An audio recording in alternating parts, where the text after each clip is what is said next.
Let me first welcome you on behalf of the Ministry and the Department of International Relations and Cooperation to this 19th International Humanitarian Law Regional Seminar for Southern Africa and the Indian Ocean Islands. This year's seminar marks a significant milestone as we commemorate 70 years of the Geneva Conventions.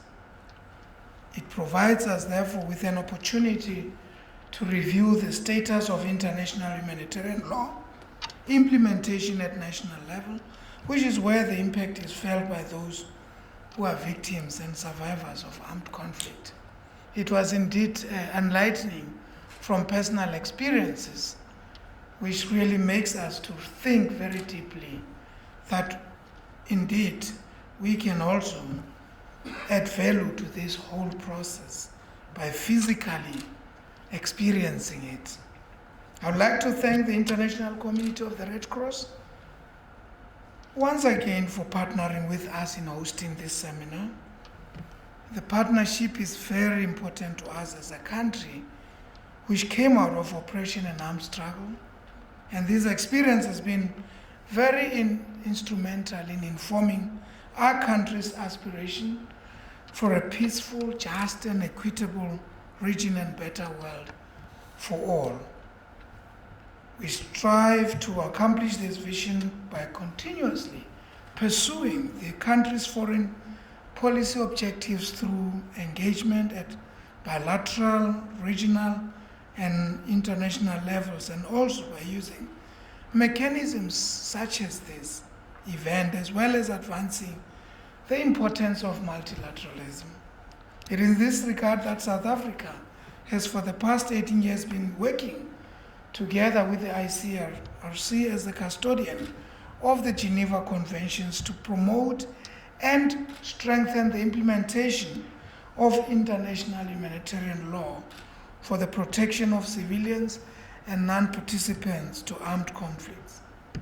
Program facilitator, as we mark this 70th anniversary of the 1949 Geneva Conventions in this year in 2019, it is critical to demonstrate the relevance of these universally ratified conventions in our times and further remind ourselves of our obligations in this regard. The promotion of international humanitarian law and strengthening its implementation are key for protecting the civilian populations during armed conflict. The four Geneva Conventions of 1949 form the cornerstone of the international humanitarian law, complemented by the two additional protocols of 1977 and additional ones, or the additional protocol 3 of 2005. The adoption in the aftermath of the Second World War bore testament to the international community's commitment to invest in humanity. The 70th celebration of Geneva Conventions coincides with South Africa serving as a non-permanent member of the United Nations Security Council. And throughout our tenure as non-permanent member of the UN Security Council, South Africa will continue honoring the legacy of President Mandela in preserving humanity.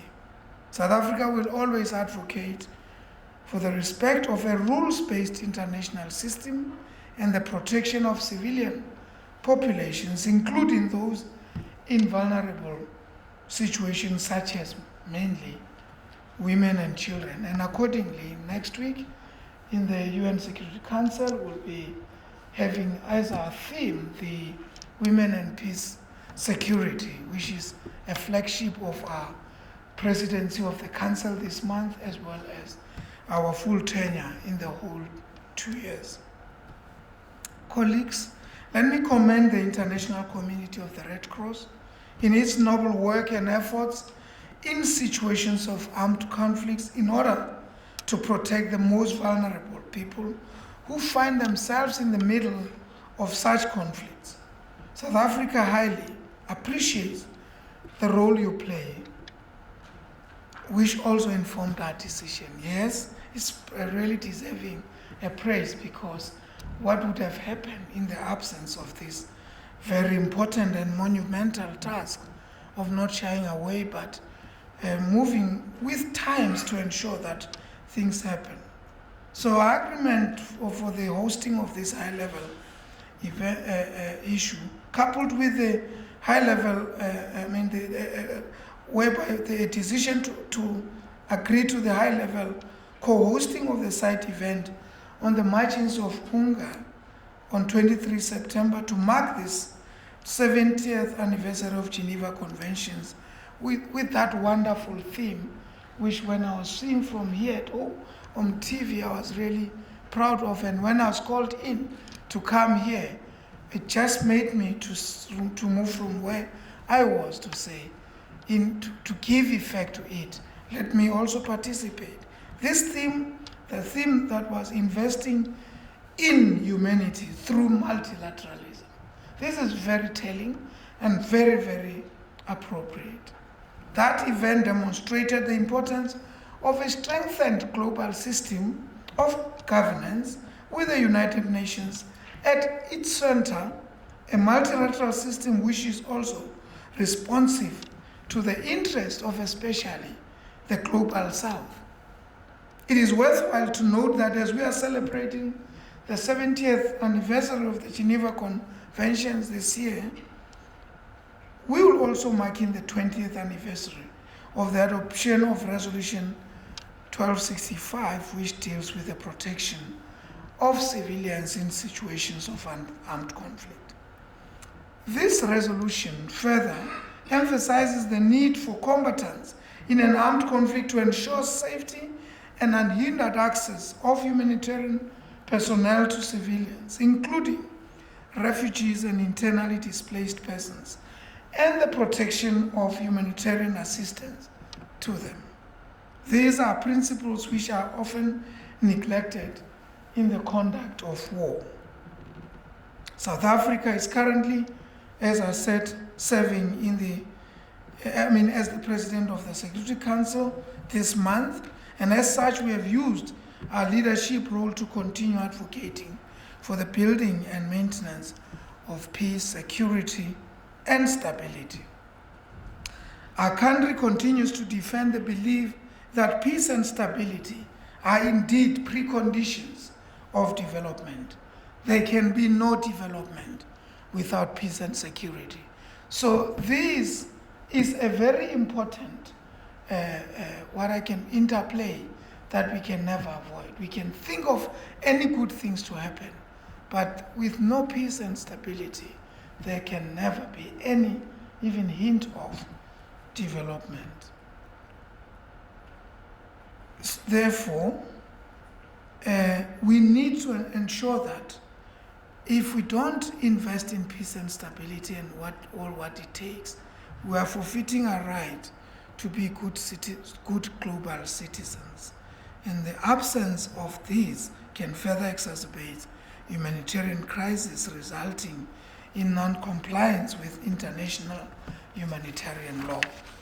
Non-compliance with the principles of international humanitarian law further poses a threat to food security and nutrition, especially in conflict situations where humanitarian corridors are deliberately impeded to deny access of food aid to the affected population, thus violating basic human rights.